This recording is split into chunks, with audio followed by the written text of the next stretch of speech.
কড়া নিরাপত্তার মধ্য দিয়ে জগন্নাথ বিশ্ববিদ্যালয় কেন্দ্রীয় শিক্ষার্থী সংসদ নির্বাচন শুরু হয়েছে। নির্ধারিত সময়সূচি অনুযায়ী মঙ্গলবার সকাল ৯টা থেকে ভোট গ্রহণ শুরু হয়, যা চলবে বিকাল ৩টা পর্যন্ত। নির্বাচন কমিশনের তথ্যমতে এবারের জকসু ও হল সংসদ নির্বাচনে মোট ভোটার সংখ্যা ১৬,৪৪৫ জন। এর মধ্যে নারী ভোটার ৮,৪৭৯ জন এবং পুরুষ ভোটার ৮,১৭০ জন। কেন্দ্রীয় সংসদ ও হল সংসদ মিলিয়ে মোট প্রার্থী রয়েছেন ১৯০ জন।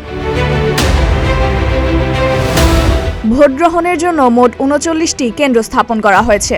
এসব কেন্দ্রে বসানো হয়েছে ১৭৮টি বুথ। এর মধ্যে কেন্দ্রীয় সংসদের জন্য ৩৮টি কেন্দ্র এবং একটি হল সংসদের জন্য আলাদা কেন্দ্র নির্ধারণ করা হয়েছে।